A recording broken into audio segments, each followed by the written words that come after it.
स्वर्गीय प्रभू, आम्ही तुझी स्तुती करीतो, धन्यवाद देतो पुन्हा एक बार आज तुझ्या पवित्र मंदिरात तू आम्हाला घेऊन आलेला आहेस. तुझी स्तुती आराधना प्रशंसा करत असताना आमच्या जिभेला ओठाला स्पर्श कर आणि प्रभू त्यानंतरच्या संपूर्ण भक्तीमध्ये तू आम्हाला आपल्या आत्म्याने चालव. सर्व सैतानी शक्ती, दुष्ट विचार, युक्त्या कुयुक्त्या परमेश्वर पित्या आम्हा प्रत्येकापासून दूर ठेव. सालस मनाने, संपूर्ण जीवाने, संपूर्ण मनाने, संपूर्ण बुद्धीने आणि संपूर्ण शक्तीने आम्ही तुझ्यावर प्रीती करावी, तुझी स्तुती गुणगान करावं म्हणून तू आम्हाला सहाय्य कर. येशूच्या नावाने आमेन. यावेळेला आपल्या चर्चच्या ग्रुपवरती पहिलं गाणं येत आहे, नारे लगाओ और गाओ रे. आज आपण सगळे आनंदी आहोत आणि म्हणून मला खात्री आहे की आपण आनंदाने नाचत बागडत हात वर करत देवाची स्तुती आराधना करणार आहे. कोण काय म्हणेल याच्याकडे लक्ष द्यायचं नाही, फक्त मी आणि माझा प्रभू.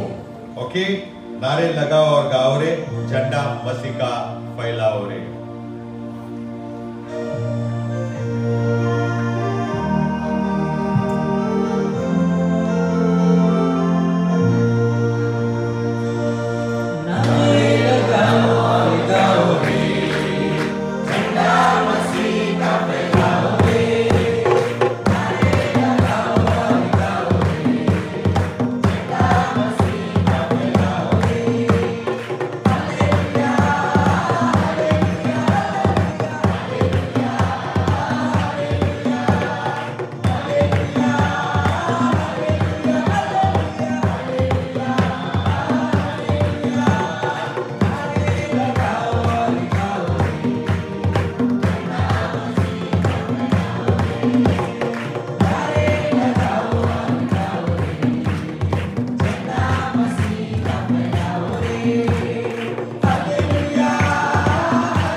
प्रभूच्या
देवाची स्तुती आराधना करूया. परमेश्वराचं गीत आपण गात आहोत आणि मोठ्या आवाजामध्ये आपण गात आहोत. आणि त्यामुळे दुसरं गाणं आहे मसीहा आया है जग में खुशियां लाया है. नाताळला अनुसरून हे गाणं आहे. आणि म्हणून प्रभू येशू ख्रिस्त जेव्हा मसीहा म्हणून आला त्याच्याबरोबर त्याने आम्हाला आनंद दिला. आणि म्हणून देवाचे दूत जेव्हा मेंढपाळांना प्रकटले त्यावेळेला ते म्हणाले तुम्हा सर्वांना मोठा आनंद होईल अशी सुवार्थ आम्ही सांगत आहे. आणि म्हणून त्या मसीहाला आपल्या अंतःकरणामध्ये घेऊ. जेव्हा आम्ही त्याला अंतःकरणामध्ये घेतो तेव्हा मोठा आनंद आमच्या अंतःकरणामध्ये येतो. आणि म्हणून आपण यावेळेला दुसरं गीत गाऊ मसीहा आया है जग में खुशियां लाया है.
शुभवार्ता देवदूताने मेंढपाळांना सांगितले.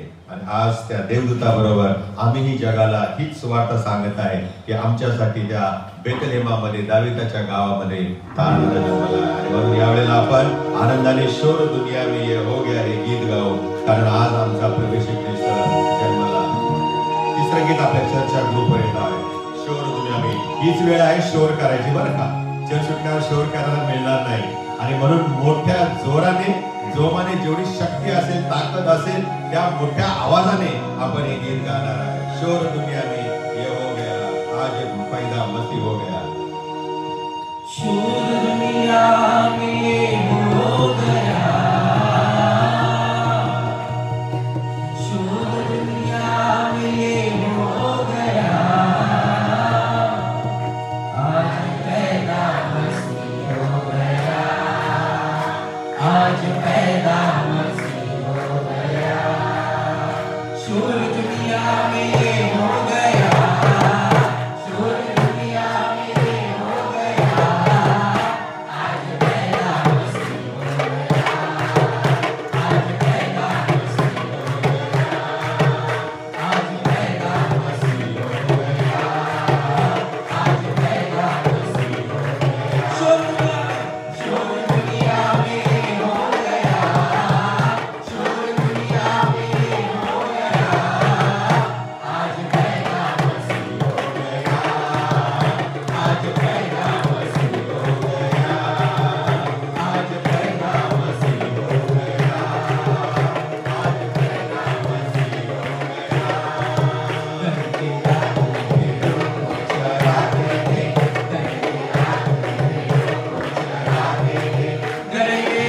में भेड़ों को चराते थे, गहरी रात में भेड़ों को चराते थे। दूत संदेश लेके गया, दूत संदेश लेके गया। आज पैदा मसीह हो गया, आज पैदा मसीह हो गया, आज पैदा मसीह हो गया। शोर दुनिया में हो गया, शोर दुनिया में हो गया। आज पैदा मसीह हो गया, हालेलुया। आज पैदा मसीह हो गया, आज पैदा मसीह हो गया। स्वर्ग झूम झूम करके ये गाता था, स्वर्ग झूम झूम करके ये गाता था, स्वर्ग झूम झूम करके ये गाता था, स्वर्ग झूम झूम करके ये गाता था। सारी दुनिया का नूर आ गया, सारी दुनिया का नूर आ गया। आज पैदा मसीह हो गया, आज पैदा मसीह हो गया, हालेलुया। आज पैदा मसीह हो गया, आज पैदा मसीह हो गया। शोर दुनिया में हो गया, शोर दुनिया में हो गया। आज पैदा मसीह हो गया, आज पैदा मसीह हो गया, आज पैदा मसीह हो गया। मुझसे सोना गुरुवार लेके आए थे, मुझसे सोना गुरुवार लेके आए थे, मुझसे सोना गुरुवार लेके आए थे, मुझसे सोना गुरुवार लेके आए थे। देखो मरियम का लाल आ गया, देखो मरियम का लाल आ गया। आज पैदा मसीह हो गया, आज पैदा मसीह हो गया, आज पैदा मसीह हो गया। शोर दुनिया में हो गया, शोर दुनिया में हो गया। आज पैदा मसीह हो गया, आज पैदा मसीह हो गया, आज पैदा मसीह हो गया, आज पैदा मसीह हो गया। हालेलुया. प्रभू तुझ्या नावाला आम्ही धन्यवाद देतो. खरोखर प्रभू येशू ख्रिस्त जन्मला तेव्हा सर्व जगाला मोठी आनंदाची ही सुवार्ता आलेली आहे. स्वर्गातून ही आलेली शुभवार्ता आहे. दूतांच्या मार्फत आम्हापर्यंत ती पोहोचवण्यात आली. कारण आज म्हटलेल्या दिवशी त्या बेथलेम गावामध्ये दाविदाच्या नगरामध्ये आमच्यासाठी प्रभू येशू ख्रिस्त तारणारा म्हणून जन्मला. आमच्यासाठी तो इमॅन्युएल म्हणून जन्माला आला. जो आमच्या संगती राहणारा परमेश्वर आहे. तो आम्हाला एकट्याला सोडत नाही, तो कधी आम्हाला टाकत नाही. आणि म्हणून प्रभू देव बाप्पा, त्या येशूच्या जन्मदिनाचा आनंद आम्ही साजरा करत असताना आम्हाला तू सहाय्य कर, येशूच्या नावाने आमेन.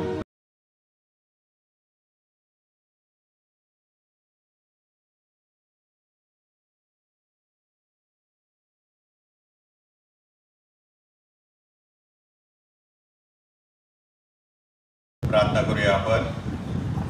स्वर्गीय प्रभू, धन्यवाद देतो पुन्हा एक बार तुझ्या वचनाचं आम्ही मनन चिंतन करत असताना जो मानना प्रभू तू आज आम्हाला देत आहेस त्याचा आम्ही स्वीकार करावा म्हणून तो आम्हाला कृपा करू. तो मानना तुझ्या लोकांना विदित करत असताना आम्हाला तो आपल्या आत्म्याने चालेल. माझ्या 200 शब्दांनी म्हणजे विचार तुला मानण्यास तारणारा आमचा महान येशूच्या द्वारे आमेन. काल किती लोक हजर होते रात्री? हातवरती करा बरं. मला नाही दिसत हात. हो, म्हणजे ते लोक वेगळे होते. वेगळे म्हणजे ते रात्री आले, ते आता सकाळी नाही आहेत. काही काही चर्चमध्ये रात्रीची उपासना घेत नाही, सकाळचीच घेतात. काही चर्चमध्ये दोन्ही उपासना घेतात. कोणी 24ला घेतं तर कोणी 25ला घेतं, जे ते आपापल्या सोयीने घेतात. आणि आपल्याकडे दोन्ही उपासना होतात आणि दोन्ही उपासनेला लोक वेगळे असतात. हे वैशिष्ट्य आहे, म्हणजे का? आणि खरोखर प्रभूच्या नावाला धन्यवाद देऊ. काल पण एवढेच लोक होते जवळपास, है ना? काल आम्ही फार सुंदर देवाच्या वचनाचं विश्लेषण ऐकलेलं आहे. ज्यांच्यासाठी तो मानना होता ते घेऊन गेलेले आहेत. आज तुमच्यासाठी प्रभूने जो मानना दिलेला आहे तो आपण स्वीकारणार आहे. ख्रिसमस याचा अर्थ काय? आता हा शीर्षक देताना मला जरा अवघडल्यासारखं वाटलं. तुम्ही मला काय बाळासाहेब काय विचारता? ख्रिसमस म्हणजे काय? येशूचा जन्मदिन आम्हाला माहिती, पण त्याच्यापेक्षा वेगळं काहीतरी आज आपण ऐकणार आहोत. ख्रिसमसचा खरा अर्थ काय आहे याकडे थोडक्या वेळेमध्ये आपण लक्ष देऊया. आपल्या सर्वांना ठाऊक आहे की आज ख्रिसमस आहे, पण बऱ्याच लोकांना ख्रिसमस नेमका काय आहे, त्याचा खरा अर्थ काय आहे हे बहुतेकांना माहीत नाही, किंबहुना आपल्या ख्रिस्ती लोकांनाही ते माहीत नाही. फक्त एक नाताळ आहे, येशू जन्माला एवढंच माहिती आहे. त्यावेळेस आनंद करायचा आहे, फटाके उडवायचे आहेत, नवीन कपडे घालायचे आहेत, फराळ करायचा आहे, बाहेर मस्तपैकी फिरायला जायचं, एवढंच माहिती आहे. परंतु शास्त्रामध्ये जर आपण डोकावून पाहिलं तर त्या ख्रिसमसचा अर्थ, नाताळाचा अर्थ फक्त येशू जन्माला एवढाच नसून त्याच्यापेक्षा कितीतरी पटीने तो अधिक आहे. आणि आपल्या सर्वांना माहिती आहे की प्रभू येशू ख्रिस्त 25 डिसेंबरला जन्मला नाही, कारण देवाने ती तारीख गुप्त ठेवलेली आहे. नाहीतर कदाचित रीग लागली असती, यात्रा काढल्या असत्या, पिलग्रिमेज झाले असते आणि बरंच काय माणसांनी उद्योग करून ठेवले असते.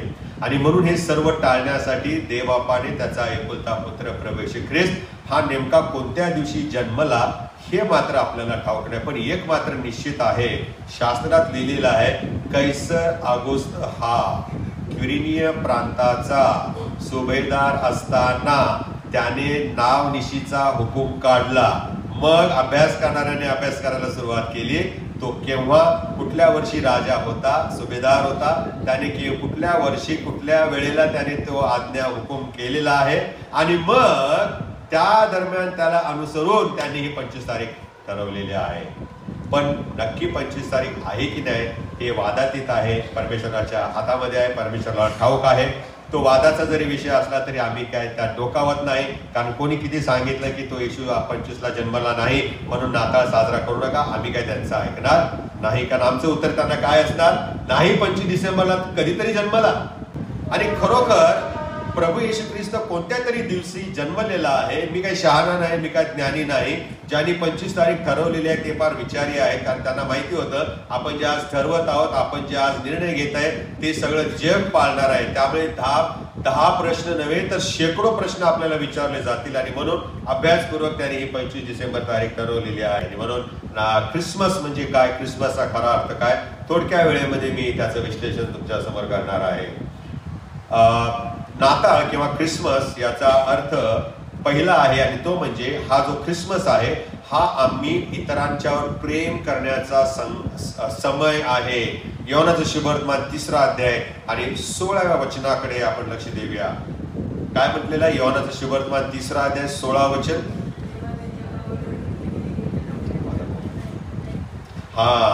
देवाने जगावर एवढी प्रीती केली की त्याने आपला एकुलता एक पुत्र दिला, यासाठी की जो कोणी त्याच्यावर विश्वास ठेवतो त्याचा नाश होऊ नये तर त्याला सार्वकालिक जीवन प्राप्त व्हावे. देव आणि येशू यांचं जे माणसांच्या वरती असलेलं प्रेम आहे त्याची तुलना कुठल्याही जैविक प्रेमाशी करता येत नाही. ते सर्वात मोठे प्रेम आहे आणि त्याने हे उदाहरणादाखल आमच्या समोर लिहून ठेवलेलं आहे की जशी मी तुम्हावर प्रीती केली, जसं मी तुमच्यावर प्रेम केलेलं आहे तसं तुम्ही एकमेकांच्यावर प्रेम करा. ही आज्ञा आहे, परमेश्वराची आज्ञा आहे. मग परमेश्वराने आमच्यावर प्रेम कसं केलं तर त्याने स्वतःचा एकुलता पुत्र आमच्यासाठी पाठवलेला आहे. आपल्या तारणकर्त्या प्रभू येशू ख्रिस्ताने प्रत्येकावर प्रेम करण्यासाठी स्वतःचं जीवन उदाहरणादाखल ठेवलेलं आहे. त्याने आमच्यावर, आपल्या देवावर आणि आपल्या शेजाऱ्यावरती स्वतःसारखं प्रेम करावं ही शिकवण दिलेली आहे. जशी तुम्ही आपणावर प्रीती करता तशी तुम्ही आपल्या शेजाऱ्यावर प्रीती करा. आणि हेच एक नाताळचा निरोप आहे, हाच एक नाताळचा संदेश आहे, हाच एक नाताळचा जो समय आहे. तर त्यामधून आम्ही वर्षभर, आयुष्यभर प्रेम करण्यास शिकावं. प्रभू येशूच्या जन्मामधून आम्हाला सांगत आहे. आणखी एक महत्वाचा मुद्दा आहे यामध्ये की ख्रिसमस हा प्रेम करण्याचा, प्रेम देण्याचा समय आहे. याचा अर्थ प्रेम हे सत्यावर आधारित असतं. देव आमच्यावर प्रेम करतो, देवाने आमच्यावर प्रीती केली, पण हे व्यक्त करण्यासाठी त्याला माध्यम हवं होतं आणि त्याने येशूची निवड केली. आज नाताळ आहे, ख्रिसमस आहे, काय म्हणाल ते आहे, परंतु हे व्यक्त करत असताना आम्ही कसं व्यक्त करतो? आम्ही एकमेकांना गिफ्ट देतो, नाही का? आम्ही एकमेकाला देणगी देतो आणि मग आम्ही देणग्या देतो, भेट देतो, कारण त्यामधून मला तुमच्यावरती प्रेम आहे. तुमच्याबद्दल माझ्या मनामध्ये आदर आहे, त्याचा हे अनुभूती तुम्हाला यावी म्हणून आपण एकमेकांना काय करतो, भेट वस्तू देत असतो, देणग्या देत असतो. आणि तशाच प्रकारे प्रभू येशू ख्रिस्त ही देणगी देवबापाने आम्हाला दिलेली आहे. त्या देणगीमधून प्रभू आम्हाला हे शिकवत आहे की मी तुमच्यावर एवढी प्रीती करतो की मी माझा स्वतःचा पुत्र तुमच्यासाठी दिलेला आहे. कारण प्रेम हे सत्यावर आधारित असतं, हे खोटेपणावर आधारित नाही.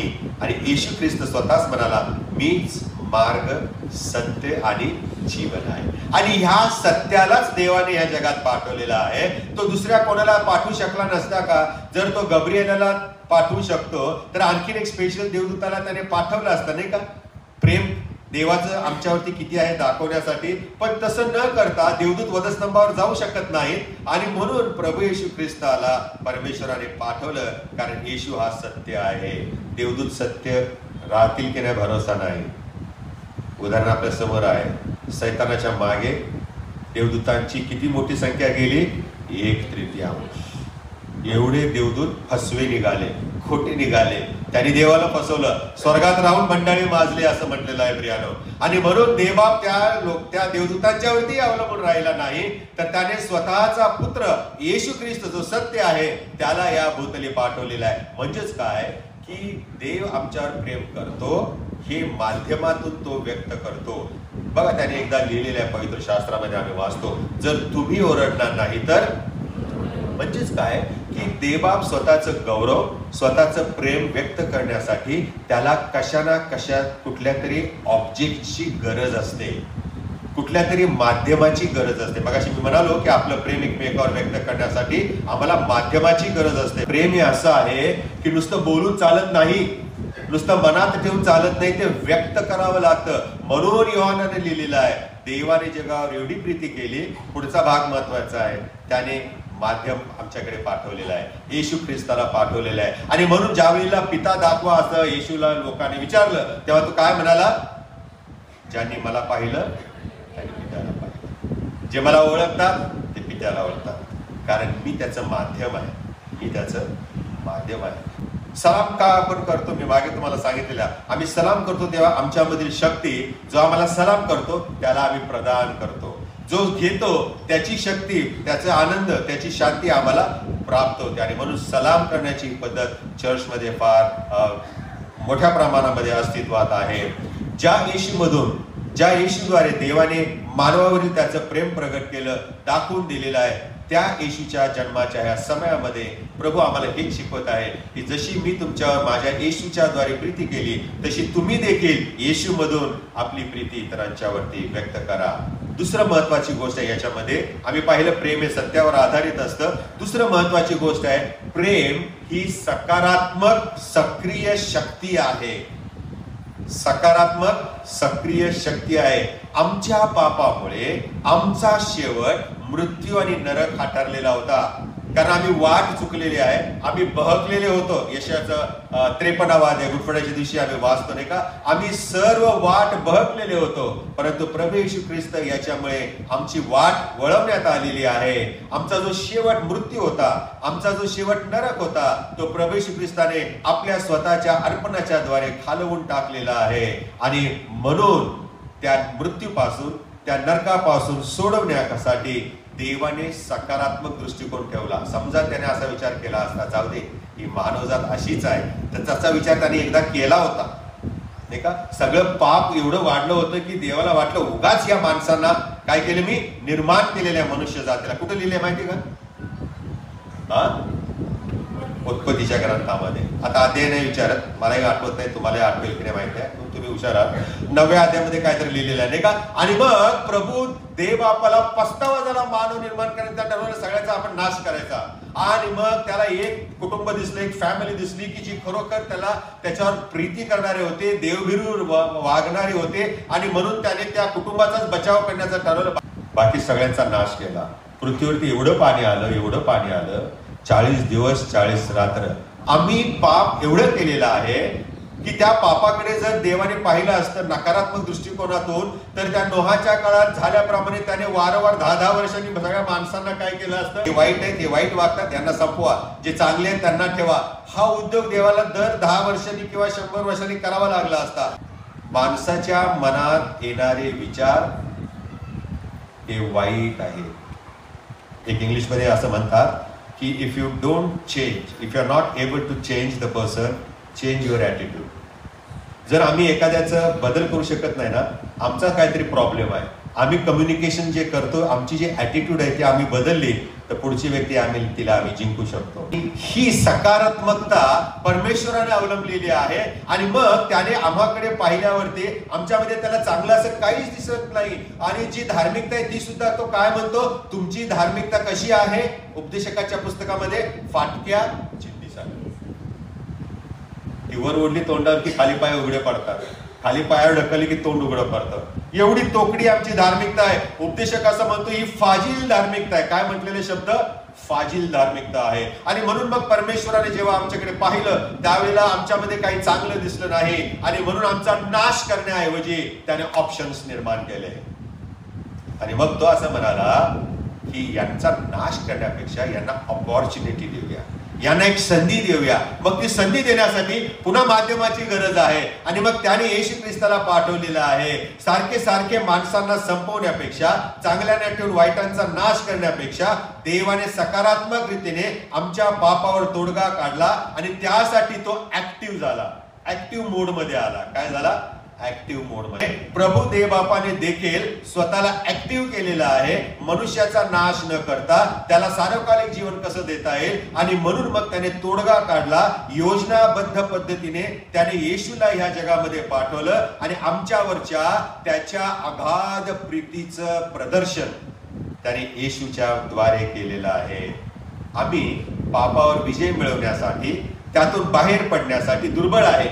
आम्ही अशक्त आहोत आणि हे देवानं ओळखलेलं आहे. आणि आमच्या मदतीसाठी तो येशूच्या द्वारे आमच्यापर्यंत धावत आला. म्हणून योहान असं म्हणतो, देवाने आमच्यावर एवढं प्रेम केलं की त्याने आपला एकुलता पुत्र दिला. नुसतं वचन सोपं वाटतं, पण किती मोठी त्याच्या मागे हे स्पष्टीकरण आहे, किती मोठी कथा आहे, किती मोठं महत्व आहे त्याच्यामध्ये. आणि मग आम्ही समजतो की देवाने त्याच्या शक्तीने आम्हाला येशूच्या द्वारे मुक्तता दिली, आमची गरज भागवली, आमची गरज भागवली. तिसरा मुद्दा प्रेमाचा आहे. पहिला आम्ही पाहिला प्रेम सत्यावर आधारित असतं. दुसरा आम्ही पाहिलेला प्रेम ही सकारात्मक सक्रिय शक्ती आहे जिचा आम्ही वापर केला पाहिजे सकारात्मक पद्धतीने. आणि तिसरं आहे, जे प्रेम मदत करत नाही ते प्रेम खोटे आणि क्षणिक असते. नुसतं आय लव्ह यू म्हणून चालत नाही. मी तुझ्यावर खूप प्रेम करतो, मी तुझ्यावर खूप प्रेम करते, हे बोलण्याने कामं होत नाही. तो संत पौल दुसऱ्या भाषेत काय म्हणतो? झणझणणारी छान. नुसताच आवाज करते आय लव्ह यू, मी पण प्रेम करतो, प्रत्यक्षामध्ये तर काहीच नाही. झणझणणारी छान आहे. आणि म्हणून देवाने आमच्यावर एवढी प्रीती केली की त्याने ऍक्टिव्ह मोड मध्ये येऊन स्वतःच्या पुत्राला पाठवून दिला आणि म्हटलं, पहा मी जशी तुमच्यावर प्रीती केली ना, मी माझा एकुलता पुत्र दिलेला आहे, मी त्याग केलेला आहे. जो वैभवाने माझ्या बरोबर त्या स्वर्गामध्ये बसत होता त्याला त्याचं वैभव सोडून तुमच्यासाठी खाली यावं लागलेलं आहे. त्याने देखील एवढा मोठा त्याग केलेला आहे. आम्ही तुमच्या पापमय स्थितीमध्ये तुम्हाला त्यातून बाहेर काढण्यासाठी, तुम्हाला मदत करण्यासाठी मी माझ्या पुत्राला पाठवत आहे. आणि हे खरं प्रेम आहे, हे खरं प्रेम आहे. म्हणून जे प्रेम मदत करत नाही ते खोटे असते, ते क्षणिक असते. ख्रिस्ताने देखील आमच्यावर असं प्रेम केलेलं आहे, अशी प्रीती केली की त्याने स्वतःहून स्वतःचा प्राण आमच्यासाठी त्या वधस्तंभावरती अर्पण केलेला आहे. आमच्यासाठी त्याने स्वतःचं जीवन दिलेलं आहे. आणि म्हणूनच तो म्हणाला, द्या म्हणजे तुम्हास, नुसते पैसे नाही बरं का, दानपत्राच्या वेळेसाठी नाही, हंगामाच्या सणाच्या वेळेला नाही आहे, पाकिटावर छापछापे मारायला द्या म्हणजे तुम्हाला द्यायला तुमच्याकडून पैसे गोळा करायचे, असं नाहीये प्रियानो. द्या म्हणजे तुम्हाला दिले जाईल हे फक्त पैशासाठी मर्यादित नाही, तर हे प्रेमाला सुद्धा लागू पडतं. तुम्ही प्रेम कराल तर लोक तुमच्यावरती प्रेम करतील. तर आम्ही तर जिवंत परमेश्वराची जिवंत लेकरे आहोत प्रियानो. द्या म्हणजे तुम्हाला दिले जाईल, प्रेम करा म्हणजे तुमच्यावर प्रेम करण्यात येतील. कारण देव आम्हावर प्रेम करतो आणि आम्ही पण त्यावर प्रेम करावं याची तो अपेक्षा करतो. आणि म्हणून पवित्र शास्त्रामध्ये आम्ही वाचतो, मी तुमच्या दयेचा भुकेला आहे.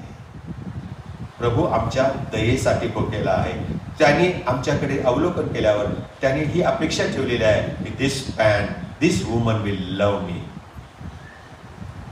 हो, आम्ही जेव्हा परमेश्वरावर प्रेम करतो तेव्हा आम्ही इतरांच्यावर प्रेम करायला शिकतो. दुसरा मुद्दा आहे प्रियानो, आणि तो म्हणजे ख्रिसमस हा आम्ही पहिला पाहिलेला आहे.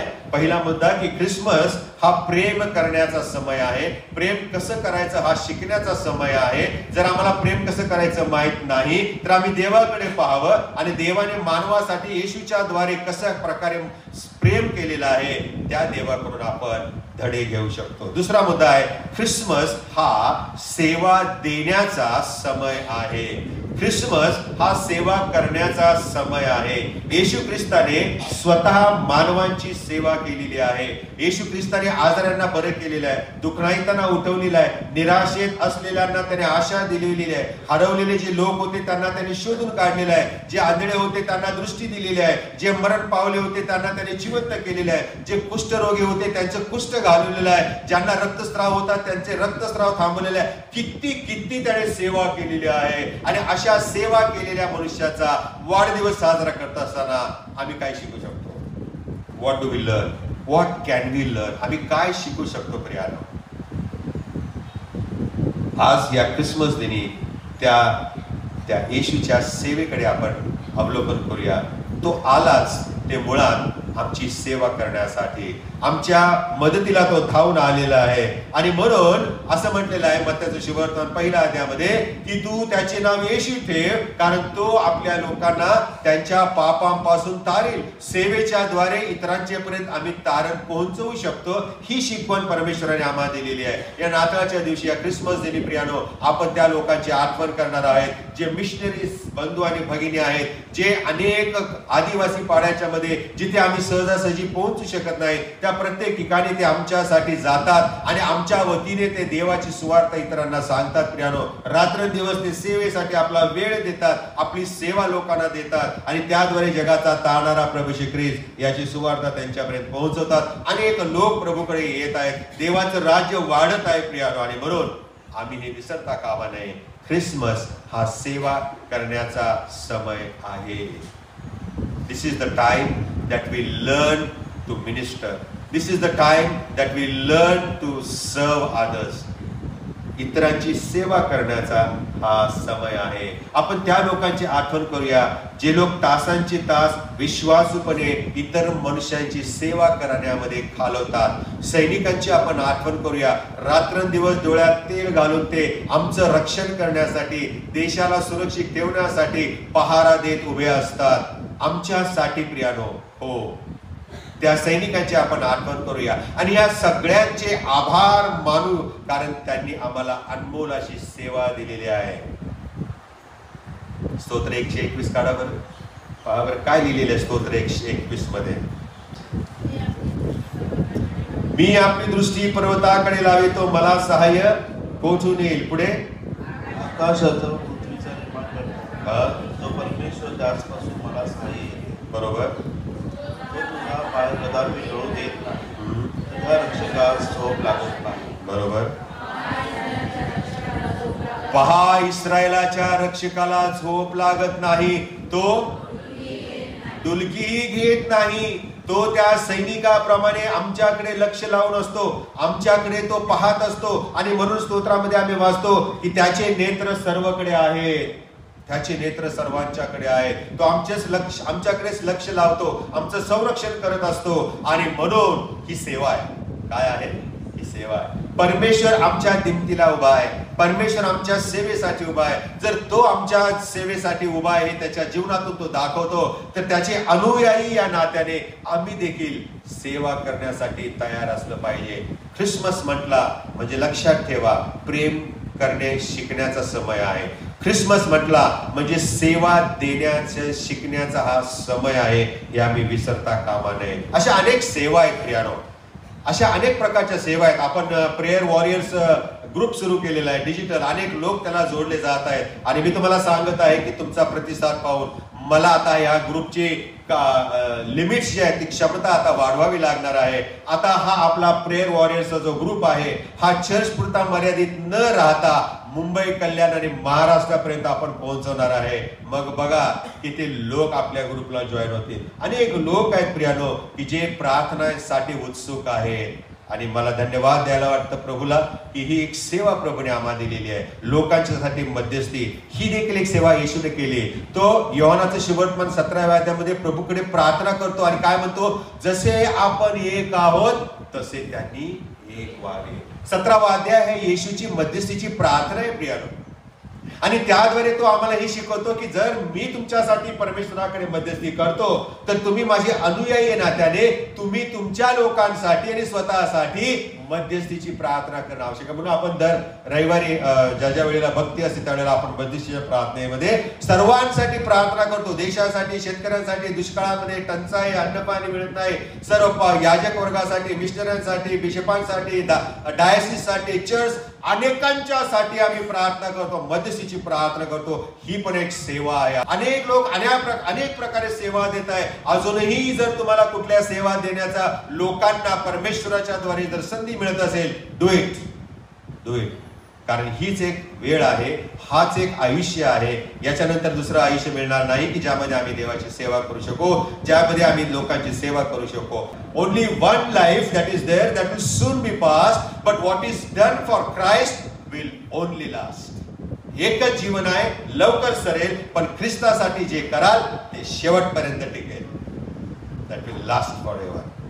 तिसरा मुद्दा आहे प्रियानो, ख्रिसमस म्हणजे काय. पहिला आम्ही पाहिलेला आहे, ख्रिसमस म्हणजे प्रेम करण्याचे शिकण्याचा समय आहे. ख्रिसमस म्हणजे सेवा कशी करायची हे परमेश्वराकडे पाहून शिकण्याचा समय आहे. आणि तिसरा मुद्दा आहे आणि मग मी संपवणार आहे, ख्रिसमस हा क्षमा देण्याचा समय आहे. चर्चच्या व्हॉट्सअप ग्रुपवरती मी मुद्दे टाकलेले आहेत, जर तुम्ही विसरला तर ते मी ते पाहू शकता.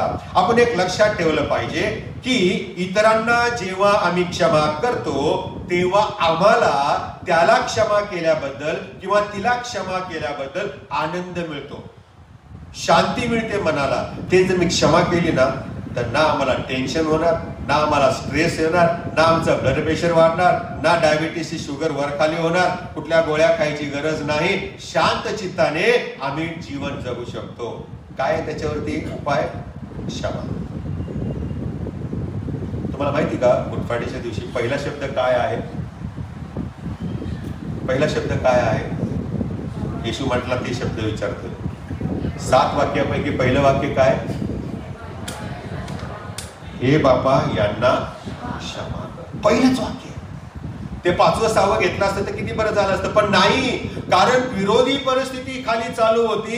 येशू ख्रिस्ताला फटके मारलेले होते, त्याची छीतू चालली होती, त्याची निंदा चाललेली होती, त्याला चपराका मारल्या होत्या, त्याच्या तोंडावरती दुर्जन थुंकले होते आणि त्याची निंदा नालस्ती चालू असताना त्याने बदला घेण्याऐवजी, त्याने रागामध्ये येऊन देवाचा न्याय ओढावण्याऐवजी तो म्हणाला, प्रभू यांना क्षमा कर. पहिलंच वाक्य. आम्ही जेव्हा इतरांना क्षमा करतो ना तेव्हा आम्हाला शक्ती मिळते.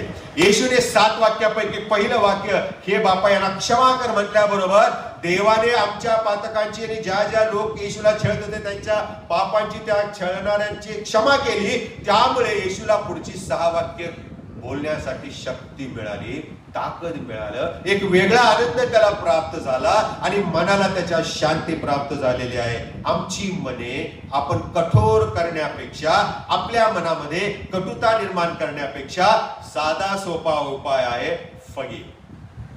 क्षमा करा. काय करा? क्षमा करा. बघा तुम्हाला झटकन हे भनभन करणारं मेंदू आहे ना थंड व्हायला लागतो, रिलॅक्सेशन मोड मध्ये जावं लागतं. देवाकडे वळूया म्हणजे देव आमच्या प्रत्येक आजारावरती उपाय देणारा परमेश्वर आहे. आणि तो असं म्हणतो की आपल्या पापांची क्षमा मिळवण्यासाठी आपण इतरांना क्षमा करणे आवश्यक आहे. जशी मी तुम्हाला क्षमा केली तशी तुम्ही एकमेकांना क्षमा करा. येशू ख्रिस्त हे आमच्यासाठी क्षमा करण्याचं एक उदाहरण आहे. आणि जेव्हा आम्ही इतरांना क्षमा करतो तेव्हा आमच्या मनामध्ये इतरांच्या बद्दल असलेली कटुता, इतरांच्या बद्दल असलेला राग, इतरांच्या बद्दल असलेला द्वेष किंवा इतरांच्या बद्दल सूड घेण्याची जी भावना आहे त्यांच्यावरती आपण मात करू शकतो. आणि म्हणून या ख्रिसमसच्या काळात कोणाला या भावना अनुभवायला आवडतील? तुम्हाला आता आवडेल कोणाच्या बद्दल वाईट विचार मनात आणायला, कोणाचं तरी उट्ट काढायला, कोणाच्या बद्दल सूड घ्यायला? नाही प्रियानो. येशू ख्रिस्ताला देखील धरून देत असताना 10 वेळा त्या लोकांनी विचार केला, नको नको त्याला आताच नका धरू. का? कारण आता सणाचा समय आहे. पण तरी सैतानाने गोळ घातलाच. वलांडण सणाच्या दिवशीच त्या प्रभू येशू ख्रिस्ताला धरून त्या वधस्तंभावरती खेळलेला. क्षमा केल्याने आध्यात्मिक जखमा देखील बऱ्या होऊ शकतात. Remember this sentence. When we forgive one another, आमच्या स्पिरिच्युअल लाईफ मध्ये जखमा होतात प्रियानो. आणि ह्या ज्या होणाऱ्या जखमा आहेत या क्षमा केल्यानेच फक्त आम्ही बऱ्या करू शकतो. आणि देवाचं प्रेम जे आहे ते आम्हाला आनंद देतं आणि आम्हाला ते प्राप्त होऊ शकतं. आणि म्हणून आपल्या स्वर्गीय पित्याची इच्छा हीच आहे की आपण पश्चाताप करावा आणि एकमेकांना क्षमा करावी. जर आम्ही एकमेकांना क्षमा केली तर आमची क्षमा परमेश्वर करणारा महान देवबाप आहे. आणि रॅन्डमली करायची नाही बरं का क्षमा. जशी आम्ही आमच्या अपराध्यांची क्षमा करतो, नाही केली तरी परमेश्वराला फसवतो. आम्ही आमच्या अपराध्यांची क्षमा करतो तशी तू माझ्या अपराधांची क्षमा कर. अपराध्या आणि अपराधाची फरक आहे बरं का. प्रार्थना करताना नीट बोला. जशी आम्ही आमच्या अपराध्यांची म्हणजे माझ्या विरोधामध्ये जे काही कट कारस्थान करतात त्यांची मी क्षमा करतो तशी तू माझ्या अपराधांची क्षमा कर. आणि आम्ही जर अशा प्रकारे प्रत्येकाला क्षमा देत गेलो, प्रत्येकाची क्षमा करत वैयक्तिकरीतीने गेलो तर प्रियानो खरोखर परमेश्वर आमच्यावर प्रेम करणारा परमेश्वर आहे. He will bless us. त्या म्हणजे तुम्हाला दिले जाईल. काय देणार? क्षमा द्या ना. काय देणार लोकांना? सेवा द्या ना. काय देणार लोकांना? तुमचं प्रेम द्या ना. लोक आज प्रेमाशी भुकेले आहेत. लोक आज तुमच्या सेवेसाठी वाट पाहत आहेत. लोक आज क्षमेची वाट पाहत आहेत. कुणीतरी मला क्षमा करेल. आणि म्हणून प्रिझन मिनिस्ट्री चालू केलेली आहे. कैद्यांना जाऊन आपल्या बरेपैकी लोक भेटतात, त्यांच्याशी हितगुज करतात, त्यांना अन्नदान वाटप करतात, त्यांना कपडे लत्ता देतात, त्यांची काळजी घेतात, त्यांना येशूची सुवार्ता सांगतात. येस, अनेक कैद्यांना प्रभूकडे आणण्याचं काम, सेवा अनेक लोक देत आहेत. तुम्ही मी काय सेवा करत आहे? काय करत आहे? कधी विचार केलाय जीवनाचा? प्रभू आज मी एवढा उभा आहे, मी तुझ्यासाठी लोकांची काय सेवा करत आहे? मी कशा प्रकारे लोकांना प्रेम देत आहे? मी कशा प्रकारे मी लोकांना क्षमा करत आहे? आणि म्हणून प्रियानो आम्ही इतरांना क्षमा जर केली तर आम्हाला क्षमा प्राप्त होणार आहे. Otherwise no. परमेश्वर आमच्या पातकाची क्षमा करणार नाही.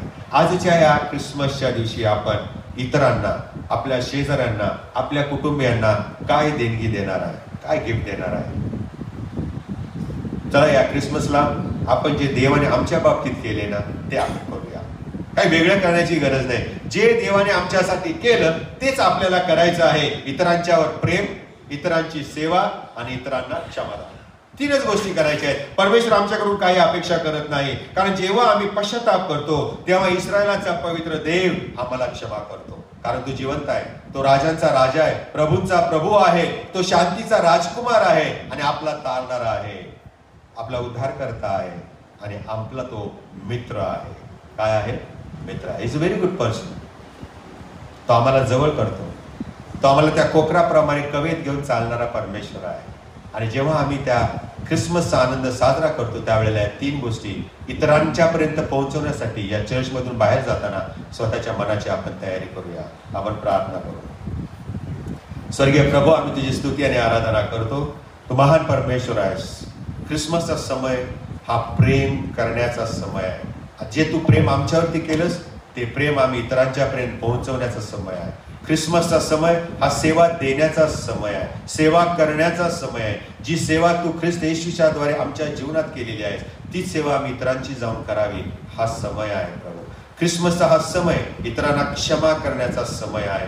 जशी तू आमच्यावर प्रेम करून क्षमा केलीस तशी आम्ही इतरांच्याही पातकांची क्षमा करावी ही शिकवण आहे. आणि म्हणून प्रभू या 3 देणग्या देण्यासाठी आम्ही जाताना तू आमचे सहाय्य कर. येशूच्या नावाने आमेन. आज विशेष दिवस आहे. चर्चच्या 86व्या वर्धापन दिनाच्या दिवशी आपल्या चर्चचे सेक्रेटरी सन्माननीय सॅमसन मस्के यांनी आपल्याला जाहीर सूचना दिली होती की आपल्याला डिजिटल टीव्हीची आवश्यकता आहे आणि त्यानुसार आज आपल्या चर्चमध्ये हा डिजिटल टीव्ही आणण्यात आलेला आहे आणि हे देण्यासाठी परमेश्वराने आर्थिक सहाय्य पुरवलं. त्या कुटुंबियाचे आम्ही खरोखर धन्यवाद देतो. आपल्या चर्चचे सन्माननीय सभासद माजी सेक्रेटरी मॅकलिन शिंदे त्यांच्या कुटुंबियांनी हा आपल्याला चर्चच्या गरजेनुसार हा टीव्ही दिलेला आहे. आपण त्याबद्दल त्यांचे काळे आवाज स्वागत करूया, धन्यवाद देऊया की परमेश्वराने त्यांना प्रेरणा दिलेली आहे. आणि म्हणून यावेळेला आपण त्याचं उद्घाटन करणार आहे.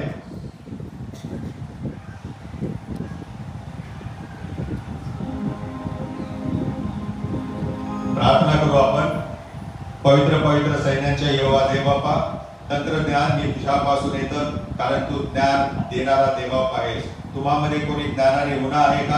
त्याने माझ्याकडे मागावे, मी ते त्याला देईन, असे याकोबाच्या पत्रातील पहिल्या अध्यायात तू म्हटलेलं आहेस. आणि त्यानुसार प्रभू तू आपल्या लोकांना ज्ञान पुरवत आहेस. आणि त्या ज्ञानाच्या मधून प्रभू जी टेक्नॉलॉजिकल रिव्होल्युशन आलेलं आहे, ज्याच्याद्वारे प्रभू गोष्टी अधिक सोप्या झालेल्या आहेत आणि ते तंत्रज्ञान चर्चमध्ये आलेलं असताना प्रभू देवबापा आम्ही धन्यवाद देतो की सेंट क्रिस्टोफर चर्च मराठी कल्याण या मंडळीला जी आवश्यकता होती प्रभू देवबापा, डिजिटल टीव्ही ज्याच्यामध्ये प्रभू देवबापा तुझी वचने, तुझा उपदेश, तुझी गीते गाऊन परमेश्वर पित्या पाहून आम्ही तुझा गौरव करू शकू आणि ती गरज प्रभू तू आज पूर्ण करत आहेस. आणि म्हणून प्रभू देवबापा या ख्रिसमसच्या दिवशी तुझ्या नावाला धन्यवाद देतो. ज्या कुटुंबियाने दिलेल्या त्या शिंदे परिवार प्रभू तुझा विपुलचा आशीर्वाद दे. दिल्याने कमी होत नाही परंतु ते वृद्धिंगत होते.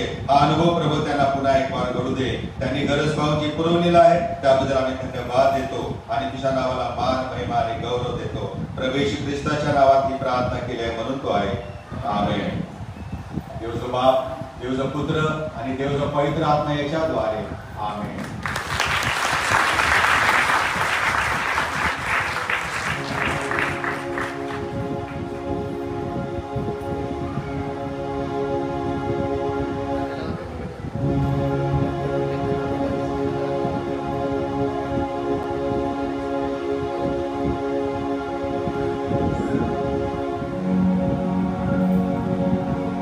मला पण शिकावं लागणार आहे.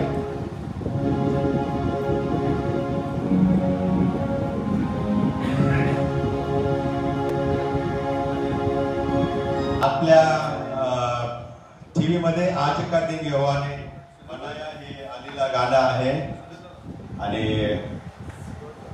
ते काल आम्ही आडवं केलं होतं, म्हणजे टीव्ही नाही गाणं, आणि ते आम्ही झूम केलं होतं.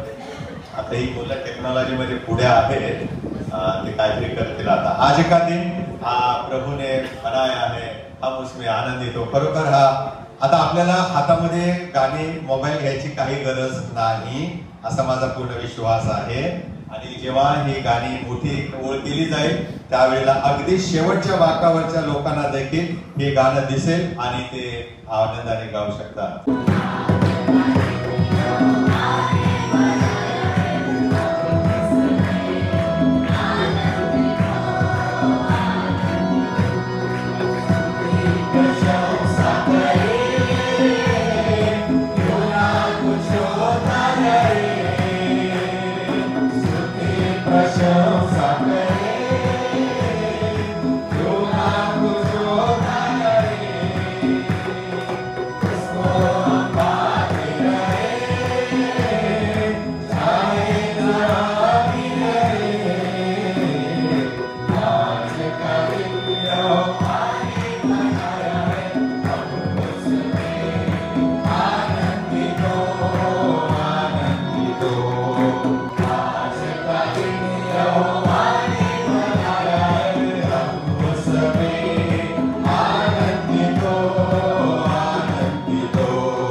शिंदे यांनी माझ्याशी संपर्क साधला 10 नोव्हेंबर नंतर आणि बाळासाहेब मला द्यायचा आहे टीव्ही.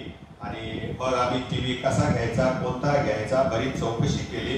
ज्यांच्या चर्चमध्ये लावलेला आहे त्याच्याकडे मी गेलो, त्यांच्याकडून माझ्या लॅपटॉपला सगळं ते फॉर्मॅट किंवा ते ॲप जे आहे ते मी डाउनलोड केलेलं आहे. आज मी लॅपटॉप आणला नाहीये परंतु येणाऱ्या दिवसामध्ये आम्ही तो लॅपटॉप वरून परमेश्वराच्या नावाची स्तुती आराधना करणार आहे. त्यामध्ये मराठी गीत आहेत, इंग्लिश आहेत. त्याच्यामध्ये जी वचनं मी तुम्हाला वाचायला देतो ती वचने देखील आपल्याला त्या स्क्रीनवरती दिसणार आहेत. सगळा मस्त तो ऍप आहे, तो मी डाउनलोड करून घेतलेला आहे. त्याचं पण प्रात्यक्षिक आम्ही येणाऱ्या दिवसामध्ये करणार आहे. एव्हरीथिंग विल बी डिजिटल, सगळ्या गोष्टी डिजिटल असणार आहे. आपल्याला पवित्र शास्त्र उघडून ते वाचण्याची मोठ्याने गरजच नाही. सरळ आम्ही टीव्ही वरती बघून ते वचन मोठ्याने वाचू शकणार आहे. आणि म्हणून परमेश्वराला धन्यवाद देऊया की तुमची सोय आम्ही केलेली आहे, परंतु आता आमची सोय व्हायला पाहिजे. कारण आम्हाला अजूनही मोबाईल हातातच धरावा लागणार किंवा असं तिरकं उभं राहून आम्हाला टीव्ही मध्ये पाहून गाणं गावं लागणार आहे. म्हणून इथं जे आम्ही गाणे गाणार आहेत त्यांच्या सोयीसाठी आणखीन एक असा टीव्ही पुढे लावायचा आहे. आणि म्हणून आम्हाला आणखीन एका टीव्हीची गरज आहे. जर देवबाप तुम्हाला मार्गदर्शन कर. किती खर्च आला? 33,000 फक्त. किती 33,000 फक्त विसरू नका बरं का. आणि परमेश्वरासाठी 33,000 काहीच नाही. कारण त्याच्याकडे एवढी संपत्ती आहे की जे त्याच्या मार्गाने चालतात त्यांना तो भर भरून देणारा परमेश्वर आहे. आणि म्हणून तुम्हाला विनंती आहे की जर तुम्हाला शक्य असेल तर हे वर्ष संपण्याच्या आधी तुम्ही हा टीव्ही आम्हाला चर्चला देऊ शकता, ज्याचं इन्स्टॉलेशन त्या पुढे जी बाल्कनी आहे त्या बाल्कनीवरती आम्हाला करता येईल. आणि खरोखर मला धन्यवाद द्यावंसं वाटतं परमेश्वराच्या नावाला की आमची प्रगती होत आहे, आमची उन्नती होत आहे आणि प्रभू यातून आम्हाला अद्भुत रीतीने चालवत आहे. आणि यासाठी आपण परमेश्वराला खरोखर लाखो धन्यवाद देऊया. सर्व कुटुंबियाबद्दल आम्ही पुन्हा एक बार त्यांचे आभार मानतो. आणि परमेश्वराने आम्हाला एक प्रेरणा दिली आणि त्याद्वारे आमची उन्नती होण्यासाठी प्रभू आम्हाला सहाय्य करतो. आर्थिक मदत करणारा परमेश्वर आहे. आणि जर एका कुटुंबाला द्यायची इच्छा असेल पण जर आर्थिक परिस्थिती तेवढी नसेल तर 2-3 कुटुंब एकत्र येऊन तुम्ही दुसरा टीव्ही स्पॉन्सर करू शकता. माझी खूप इच्छा आहे, आपले सेक्रेटरी आणि पास्टेट कमिटीची इच्छा आहे की चर्चचं रिनोव्हेशन करायचं आहे. आणि आमची अशी इच्छा आहे की हे चर्च AC चर्च बनवायचं आहे आणि खूप मोठ्या गोष्टी आपल्याला चर्चमध्ये आणायच्या आहेत. आणि या चर्चचं स्वरूप आपल्याला बदलायचं आहे. आणि म्हणून त्यासाठी आम्हाला तुमच्या मदतीची गरज आहे, तुमच्या प्रार्थनेची गरज आहे, तुमच्या मध्यस्थीची गरज आहे, तुमच्या उत्तेजनाची गरज आहे. म्हणजे चांगलं करत आहे, ज्या चांगल्या गोष्टी आहेत त्याला आपण नेहमी दुजोरा देऊया आणि आपण सर्वांची एकमेकांना धरून उन्नती करूया. पुन्हा एक वार या सुंदर टीव्ही बद्दल परमेश्वराचे आपण आभार मानूया.